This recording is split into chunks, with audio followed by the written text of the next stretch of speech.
Di talaga makokompleto ang araw pag hindi kayo nakakapag-worship. Hi lovies! It's me, Rachel G. Ang inyong momshi.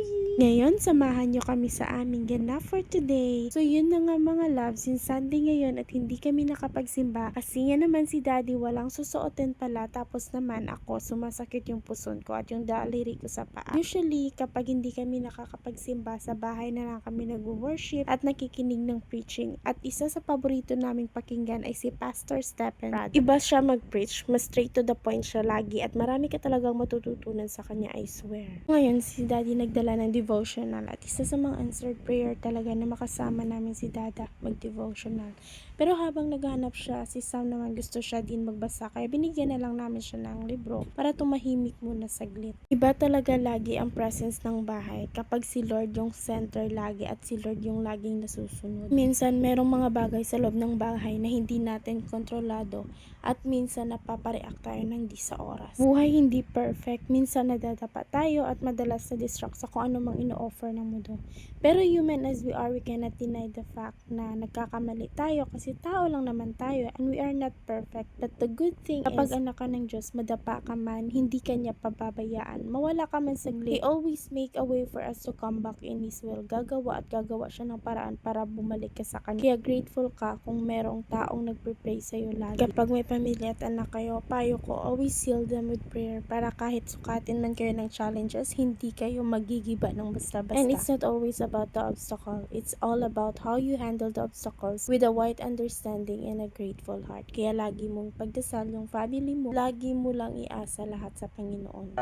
Nanamian ko gidi nga ginhambal ya. Ari sa verse 5 sila nga, I am the vine, ye are the branches, no? Siling kita gali sa puno pa si Lord amo nang punuan gid, no?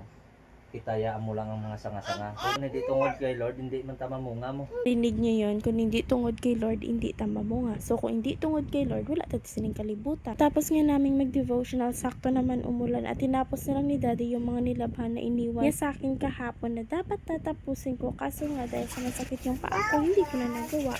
Actually, ang daming ginawa ngayon ni Daddy na sobrang napagod siya kinagabihan. Habang naglalaba nga si Daddy, hindi talaga maiwasan na si Sam hindi mag-help. Hinahayaan na lang namin kasi dyan sila natututo. At kapag ina-acknowledge mo yung mga simpleng bagay na ginagawa nila, mas nabubus yung confidence nila. Kaya kung ikaw gusto mag-help ng anak mo, huwag nyo na silang pagalitan. Hayaan nyo silang matuto sa paraang alam nila. At ayun, napagod sa kakatulong. Kaya nagpabuhat. Everyday talaga hindi mawawala yung mga moment namin ganito. And I always soak in this moment kasi hindi naman ito forever. Panandalian lang sila na maging bata. At darating ang araw na mamimiss ko ang mga moment na to. At alam nyo ba, sobrang bilis ng panahon. Parang kahapon lang pinanganak ko siya. Ngayon, sobrang laki na niya. At forever grateful talaga ako kay Lord na healthy si Sam, very energetic at sobrang daming nalalaman. Gusto niya yung mga realistic na mga laruan kontra sa yung mga laruan na pangbata. Kasi iba si Sam sa mag-isip. Mas napagkakamalan sa minsang 3 years old. Kasi nga naman, kung paano siya gumalaw, paano siya mag-isip, ibang-iba sa 1 year old. Habang busy sila, naghugas muna ako saglit ng pinggan para may matulong naman kay Daddy. At sakto naman tapos si Daddy magsampay at saka naman bumuhos ang malakas na ulan. Kaya pumasok na din kami sa loob para humiga. Isa sa mga ayaw ni Sam ay maglambigan kami ni Daddy. Selos pa naman, parang hindi siya nanggaling sa amin. Gustong laging nasa center. Kaya natatawa na lang kami minsan. Minsan ginasunlog sa namon hanggang sa umiyak na lang siya talaga.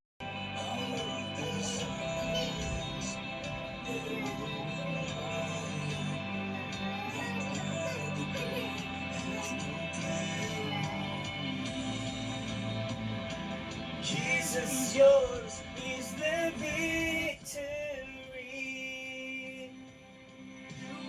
Oh, hallelujah. Praise the one who set me free. Alam mo, sobrang adventures ng anak namin. Mas gusto yung nababalda yun yung mga larong gusto niya. At isa sa kinahihiligan niya ngayon, yung mag-aba siya sa likod. Favorite na favorite niya yun. At para bang sobrang saya niya kapag talaga nakasakay siya sa likod. Diba? Wala siyang pakialam guys kung matutumba siya or malalaglag siya. Importante sa kanya yung lang siya, yung makakabit lang siya. Yun talaga sigurong buhay ng toddler. Simpleng moments lang para sa kanila talaga, as in sobrang saya na talaga. Ngayon nga dumating si Lola unexpectedly at iba din to si Bossing magpatawa sa matanda. Kuha talaga yung kulitin. Siya, napahaba na naman yung chika ko. Yun lang muna for today. Thank you for watching. Have a nice day. Hello!